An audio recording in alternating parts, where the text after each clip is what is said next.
What's up, y'all? Welcome back to the channel. It's a gross day out. We've been here before, but I mean, you can't even see the mountain. It's time to find out what happened to the truck. So if you watched the last video, you know I kind of messed her up a little bit. Is she okay? How'd I get up here? Did I ride the dirt bike? What's going on now? Nah, she's good. So it turns out it was the better case scenario for the old girl. Obviously my wheels turned right now, but if you didn't watch the other video, I blasted a boulder going pretty quick. Didn't mean to. Didn't even really run it over. I don't know exactly what happened, but hit it with the control arm. And when I got it back to my house, this tire was pointed that way and this tire was pointed straight.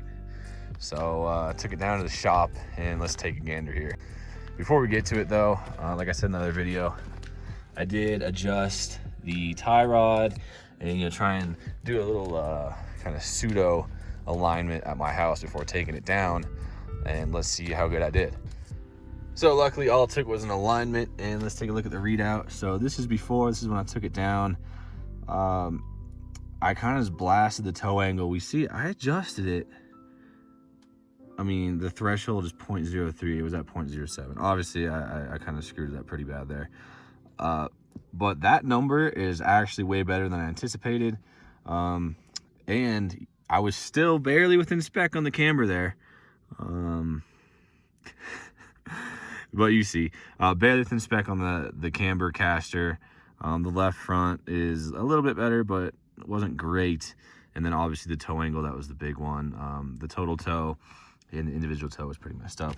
Obviously he got everything back right within where it should be. So that was it. That's all it took for a grand total of $89.99.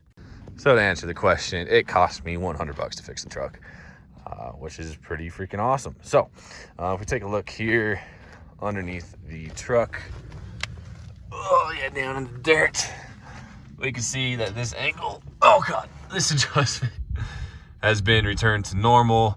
I'm sure he did some tie rod adjustments, but nothing bent. And only $100 just to pretty much readjust the lower control arm and probably that tie rod.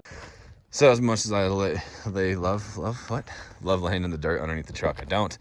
So let's get back out. The only remaining damage is that, and I don't even know how this happened or if it's from the same thing. Yeah, I really don't know. Get myself out of the shot here. If I hit it and it flipped up, I mean, it was a giant boulder, so that may be different, but I think I have some black touch-up paint from the black truck. So we may try and shave that down and give that a fix here shortly. So alignment fixed the truck. Love that, because if I bent a lower control arm or tie rod just by simply running over a boulder, I would have lost a lot of confidence in the truck here. Granted, it literally says trail boss on the back, so come on now. If you're gonna bend that easy, that would be stupid. But the guy did mess something up down there at the shop, and that is the fender liner. So I already did the mod. I didn't film it because I don't know, I just didn't. I probably should have. I've been meaning to do this for a while. Obviously these tires barely rub on there under full lock, but this guy bringing it out of the garage, full lock the wheel and just, and just rode it on this and actually ripped the rivet out that was holding it back here. Ripped it out, and then I went to drive away and it was stuck on the tire, so I just hear the clicking and I get out and he comes over and he's like, oh, like, by the way, the fender liner doesn't fit anymore because I aligned it. I was like, good lord, dude. So I've been meaning to do this, so this is what I did. So behind this fender liner, there's one screw here. There's this piece. And this piece sits like that behind the fender liner, and its sole purpose is just to push the fender liner out. So all you need to do, you can see the screw in there. That's actually the screw that the fender liner goes into. All you need to do is take this screw out, because that goes through the fender liner into this bracket. Pull the fender liner out, and then there's just 4 bolts there. I think they're 13 mil. You just pop, pop, pop, pop, take this bracket out. You take it and send her on her way. And then what I did, you can't even see it because I did such a darn good job. That's a zip tie. So I drilled 2 holes. I just went like an inch up from where the screw is and drilled 2 holes there, and then ran a zip tie through it and back into the dirt here. We can see right here, I had to link them together, but it comes to the top, down through this little nook here, and then just tighten it down, and that just pulls that fender liner back. So without that bracket there, it allows it to move back a good amount, and really this is the only area where at least my tires rub.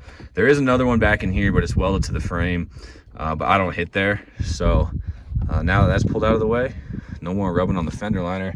And as for the front, this is full lock. I didn't ever have any issues in the front on this truck, so that's also what it cost me, some time. So moral of the story there, you can run over large boulders going 15 miles an hour with a Trail Boss and an aftermarket suspension lift, and it'll just cost you $100 to get the alignment redone. And then he rips the fender liner out, and then you have to spend 30 minutes doing a little shiesty mods on it. But yeah, it's really, I've been meaning to do this, like I said, for a while. Just pull that fender liner back so I stopped hitting it under full lock. My fix to it was just don't turn the wheel all the way when I back up, but mechanics couldn't figure that one out. Anyways, that's that. My truck is fixed. She's all right. I drove her down there. I did load it up on a flatbed, and then I was like, I don't really trust myself to secure my truck down to a flatbed because you know. Anyway, I just ended up driving it down. I don't think I did too much damage to the tires. Toe angle wasn't too bad. But yeah, $100, hour and a half.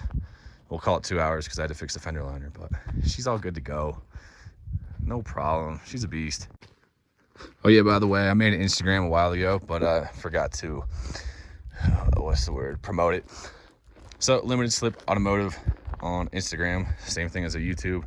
You'll find pictures of this Johnny and other random stuff that I do there. Anyway, Limited Slip Automotive, I'll link it somewhere down there, but she'll be there. Oh, finger in the camera.